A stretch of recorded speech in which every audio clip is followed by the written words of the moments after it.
Lunedì 14 ottobre 2024, un cordiale saluto a tutti voi carissimi amici radioascoltatori e benvenuti ad un nuovo appuntamento con Edicola Belluna, la rassegna stampa di Radio ABM. Un saluto anche a chi ci sta guardando in diretta dalla pagina Facebook di Radio ABM, dal canale YouTube dell'Associazione Bellunesi nel Mondo, dai nostri studi in via Cavour 3 a Belluno. Marco Crepaz vi accompagnerà nella lettura dei quotidiani dedicati alla provincia di Belluno. Diamo quindi subito uno sguardo ai titoli presenti sulle prime pagine. Incominciamo con quella del Corriere delle Alpi. La notizia in primo piano riguarda il mondo del lavoro, sale la cassa integrazione, in aumento le richieste da parte delle aziende bellunesi, pesa anche qui la crisi dell'automotive. Nel primo semestre è coinvolto 40 imprese, quasi 2.500 lavoratori e il trend continua. Confindustria è un forte campanello di allarme. Le richieste di cassa integrazione ordinaria presentate quest'anno dalle aziende bellunesi fanno suonare il campanello d'allarme. Nel primo semestre 2024 sono state 40 le imprese che ne hanno fatto richiesta per un totale di 2.476 lavoratori. Nello stesso periodo del 2023 erano state 27 con 1.643 dipendenti coinvolti. Pesa anche la crisi dell'automotive, dice la presidente di Confindustria Lorraine Berton. L'approfondimento di Alessia Forzin lo troveremo a pagina 14. Appello dei comuni montani, servono 400 milioni per il fondo della montagna, l'articolo di Dalmassa, pagina 14. Valbelluna, Galprealpi paralizzato, subito un nuovo presidente, l'approfondimento di Renali Prandi a pagina 19. Agordo, fatto di cronaca, pronto soccorso, infermiera aggredita per il metadone. Cercavano metadone, di fronte al rifiuto dell'infermiera, 2 tossicodipendenti l'hanno colpita con un pugno. Paura ieri al pronto soccorso di Agordo, l'approfondimento a pagina 16. Lutto in città, addio a Sovilla, l'autodidatta diventato grande pittore. Carlo Sovilla, stimato e conosciutissimo pittore bellunese, è morto a 95 anni sabato sera nella casa di Borgopra, dove era nato e ha sempre vissuto. L'approfondimento a pagina 15. 2 le foto di copertina, un weekend a Valle Imperina al Teatro della Sena, FAI 2000 visitatori. Parliamo ovviamente del Fondo Ambiente Italiano al Teatro della Sena per le giornate del FAI, l'approfondimento di Chris a pagina 17. E ancora Cesio Maggiore, all'Open Day lunghe code per vedere gli impianti, in 6.000 a Lattebusche, la coda ieri a Cesio Maggiore. E il Corriere delle Alpi ci ricorda che mancano 480 giorni all'inizio delle Olimpiadi Invernali Milano Cortina 2026. A livello Veneto, autonomia e pubblica istruzione, ecco tutte le richieste del Veneto, il dossier trasmesso dalla Regione al ministro Calderoli, l'accesso al sistema educativo con l'introduzione di diversi indicatori di valutazione, la possibilità di riconoscere nuovi istituti paritari, il personale dell'ufficio scolastico regionale e degli uffici territoriali che transita sotto l'egida della regione con i dirigenti scolastici, carta bianca sugli organici per fabbisogno e ripartizione delle risorse ed edilizia scolastica, ecco le richieste del Veneto al governo per l'autonomia in materia di scuola. L'approfondimento di Berlinghieri, a pagina 2 a pagina 3. Queste quindi le notizie principali dedicate al Veneto e alla provincia di Belluno che troviamo sulla prima pagina come richiamo del Corriere delle Alpi. Passiamo adesso alla prima pagina del Gazzettino di Belluno. In questo caso la notizia in primo piano riguarda un fatto sociale, pensione bassa, vendiamo casa. Il 40% con meno di 1.000 euro al mese non riesce a far fronte a tasse e bollette, sono alla disperazione. Si affaccia con prepotenza un nuovo fenomeno, quello di vedere la nuda proprietà della casa per far di vendere la nuda proprietà della casa per far fronte alle spese e alle tasse, un fenomeno che tocca soprattutto i pensionati, visto che in provincia il 40% vive con meno di 1.000 euro al mese. Secondo i dati dell'Agenzia delle Entrate, le vendite di nuda proprietà sono cresciute dell'1,7% in netto contrasto con il calo del 9,7% di quelle immobiliari. In particolare si è registrato un aumento del 2,9% dei capoluoghi, Belluno compresa. La formula prevede che il venditore rimanga nella disponibilità dell'immobile fino al suo mantenimento in vita, dopodiché la proprietà passa al compratore. Sono vendite portate dalla disperazione, afferma il presidente di Confedelizia Belluno Vigne. SPCGL Belluno intanto conferma: riceviamo ogni giorno richieste di aiuto. L'approfondimento di Fontanive a pagina 3. Foto di copertine Belluno in 200 all'inaugurazione del rifugio di Apaca, cucce calde per i cani più anziani. Apaca apre il rifugio grazie alle donazioni, in 200 alla cerimonia. Visite guidate, 6.000 un giorno a Lattebusche, notizia che ha avuto richiamo anche dalla prima pagina del Corriere delle Alpi. La montagna social Dolomitici da 16 anni su Facebook, un gruppo come una famiglia. A 16 anni di vita il gruppo Facebook Dolomitici festeggia l'iscritto 255.000 con una crescita esponenziale. Due degli amministratori, Carla Silvestrini e Gianluca Calamelli, ne parlano come del filò formato social network di una famiglia. Cerchiamo di tenere un tono educato fra gli appassionati. L'approfondimento di Gabrieli a pagina 8. Sport Dolomiti, vittoria striminzita ma vetta più vicina, fanalino di coda all'Avis piegato dal Cides e secondo posto, -4 dal primo.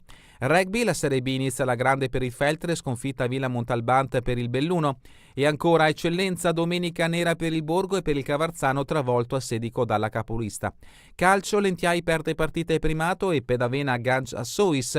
E ancora dallo sport, corsa in montagna, Bellunesi informa a Maser, tanti successi a livello veneto. Ai campionati regionali spiccano le prestazioni delle collettive, così Atletica, Dolomiti e Quantine si impongono nelle classifiche di società. Siamo a pagina 2, anche i bellunesi si mobilitano per dire basta alle guerre, pedalata e ritrovo a Limana inneggiando al disarmo e alla pace, evento in questo caso organizzato appunto nel comune di Limana. Continuiamo con Cuccia al caldo per l'inverno, taglio del nastro con il sindaco, oltre 200 persone per inaugurare lo spazio realizzato grazie alle donazioni, daranno riparo ai cani anziani e fragili, l'otto traguardo che ci rende orgogliosi. L'appuntamento si è svolto nella sede di Apaca Belluno. Notizia di spalle, caldo, meno latte, doccette in stalle più rinfrescatori, Arav fa il punto dopo una breve estate torrida, servono micro invasi. E adesso la notizia che ha aperto l'edizione di oggi del Gazzettino di Belluno, nuove disuguaglianze, la pensione non basta più, costretti a svendere casa, registrato un aumento nelle vendite della nuda proprietà a fronte di un caro di quelle immobiliari, Vigne, presidente di Confedilizia, la tassazione ha reso un peso gli immobili, CGIL, ogni giorno richiesta di aiuto dagli anziani. In provincia il 40% dei pensionati vive con una rendita al di sotto dei 1.000 euro. Atto di disperazione, noto che l'Italia è un popolo affezionato alla propria abitazione, si stima infatti che l'80% degli anziani sia proprietario dell'immobile in cui vive, con il fenomeno della vendita della nuda proprietà che si dimostra però in crescita e che pare destinato a consolidarsi nel tempo. Servono alloggi per tenere i lavoratori, ma ben 86.000 immobili restano sfitti. Primavera Casa ha dedicato 16 serate per mettere in contatto domanda e offerta, purtroppo scarsa. Mancano lavoratori in provincia di Belluno, ma molti non trovano l'alloggio e rinunciano al posto e al contempo, secondo gli ultimi dati Istat, nella Val Belluno sono 33.500 le case non occupate e quasi 86.000 in tutta la provincia.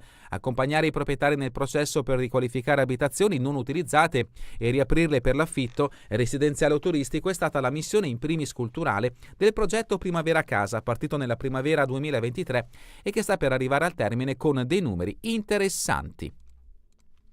Siamo a pagina 5, addio al poeta della pittura tra strumenti e nature morte. Si è spento all'età di 95 anni, Carlo Sovilla, vissuto a Borgopra, ha scritto pagine di arte. E ancora, parcheggi abusivi in Piazza Duomo, le severe contromisure non bastano, l'ironia della FIAB, forse ci siamo persi una delibera. Siamo a Cesio Maggiore, Lattebusche, la carica dei 6.000, grande folla ieri per l'Open Day organizzato per scoprire lo stabilimento in occasione dei 70 anni della cooperativa. Il direttore Antonio Bortoli, il successo è la dimostrazione dell'affetto e della stima dei bellunesi per il nostro marchio. Feltre con il fai alla scoperta del teatro, Cicerone gli studenti del liceo dal Piazza. E continuiamo con Mele a Mel, centro storico invaso da tanti appassionati per la 23esima edizione, 140 espositori, 50 alimentaristi e 900 artigiani e hobbisti. Il vice sindaco Simone Deola: è andata molto bene, grazie a tutti. Vorbo Valbelluna, in moto nella scarpata, vola per 30 metri, è stato recuperato dal soccorso alpino e portato a Treviso. E ancora a Sedico, una raccolta di firme per l'asilo integrato. Siamo a pagina 8, Dolomitici, il filò formato Facebook, no alla montagna troppo inflazionata. Fondato 16 anni fa da due fratelli agordini, il gruppo social ha passato i 255.000 iscritti e ha contributi da tutto il mondo. Cortina chiusa Malga d'Astua, i Palmieri tiene ancora duro, il gestore Alverà: contiamo di restare aperti fino all'ultima domenica di ottobre, tempo permettendo. Notizie anche dal Comedico, Santo Stefano, salviamo l'Unione Montana, no degli amministratori ai progetti della regione. Questi gli articoli principali, le notizie principali che troverete nell'edizione di oggi del Gazzettino di Belluno. Passiamo adesso all'edizione del Corriere delle Alpi ed entriamoci al suo interno con le notizie riferite alla provincia di Belluno. La prima la troviamo a pagina 14, la crisi dell'automotive pesa sulle aziende, salgono le richieste di cassa integrazione, l'analisi di Confindustria preoccupante il primo semestre 2024 con 40 imprese e quasi 2.500 lavoratori coinvolti.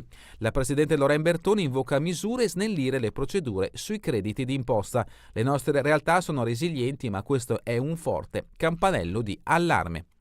L'appello dell'UNCEM, il fondo della montagna deve salire a 400 milioni, bond, le prospettive sono decisamente positive. Il 25 ottobre il DDL al Senato, notizia in questo caso che riguarda il sostegno appunto dei comuni di montagna. Pagina 15, anche il Corriere delle Alpi dedica spazio alla scomparsa di Carlo Sovilla. Addio a Carlo Sovilla, maestro del colore e della pittura dal vero, ha segnato un'epoca. Aveva 95 anni, si è spento sabato nella sua casa a Borgo Pra, celeberrimi i suoi paesaggi della Valbelluna e le nature morte. Continuiamo con pagina 16, il fatto di cronaca che ha coinvolto l'ospedale di Agordo, l'infermiera aggredita al pronto soccorso presa a pugni da un tossicodipendente. Lei e un uomo erano andati in ospedale per il metadone, la professionista si è rifiutata ed è scoppiato il parapiglia. L'articolo a firma di Alessia Forzin. 2 tossicodipendenti cercano il metadone, un uomo e una donna, e la donna, vedendosi opporre un rifiuto, se la prende con l'infermiera che si trova di fronte colpendola con un pugno che l'ha fatta cadere a terra. Attimi concitati e di tensione nella tarda mattinata di ieri al pronto soccorso dell'ospedale di Agordo, dove una professionista sanitaria è stata aggredita per non aver fornito la sostanza ai 2, un uomo e una donna del posto, noti alle forze dell'ordine e con un passato di tossicodipendenza. L'allarme è scattato attorno all'ora di pranzo fra le 13 e le 14, quando un uomo e una donna con una vita segnata dalla tossicodipendenza si sono presentati al pronto soccorso di Agordo chiedendo di avere del metadone. L'infermiera non poteva fornirlo, loro in quella situazione, e vedendosi opporre un rifiuto, la donna ha sferrato un pugno alla professionista sanitaria, l'ha colpita di striscio facendola però cadere a terra. Borgo Valbelluna sbanda con la moto e finisce nella scarpata, Centauro in ospedale e ancora da Salce, storie e tradizioni, sabato torna a Spasso Paralloc. La passeggiata di notturna alla scoperta del territorio quest'anno partirà dall'azienda agricola Maresse, il ricavo all'asilo parrocchiale. Il Teatro della Sena si svela, un successo le giornate del FAI. 2000 persone hanno visitato il gioiello feltrino e le miniere di Valle Imperina nel weekend. Dagli affreschi alla scena ottocentesca, pubblico affascinato da storia e decorazioni. Barcellona Corte, ora speriamo nella riapertura stabile del teatro. L'iniziativa La Piave per la Pace va in scena la marcia contro guerra e dolore, decine di persone delle province di Belluno, Treviso e Venezia e tante associazioni per una manifestazione senza colore politico. Il caso protezione civile contro gli abusivi, troppi soccorritori improvvisati nel bellunese, 2.596 uomini e donne appositamente formati, Bottacine l'assessore regionale, gente preparata, non parcheggiatori delle sagre. Anche gli agili del fango, ammirevoli, possono diventare un problema per noi.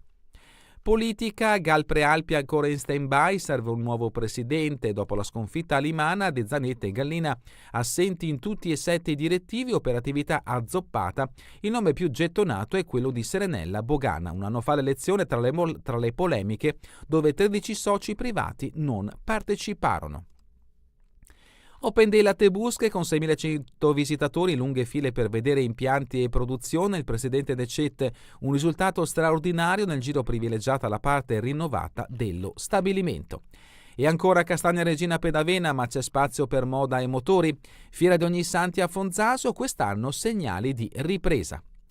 Continuiamo con la rubrica Giorno e Notte. Mercoledì a lezioni di fisica con il professor Schettini, la insegno con entusiasmo. Appuntamento il 16 ottobre al Buzzati, per un evento quasi sold out. Posti ancora in loggione, i suoi video online sono seguitissimi dai ragazzi, ma è bello vederci anche dal vivo. Venite, questo è l'invito appunto del fisico. Cultura e società, Bruzzane e i cacciatori di spartiti, l'Ancêtre de Saint-Saëns dal palazzetto veneziano al Principato di Monaco, così una squadra di studiosi scopre e fa rivivere la musica dimenticata. Sport bellunese, calcio di Serie D, ottava giornata, Dolomiti al minimo sindacale, decide Alcides, poi si soffre.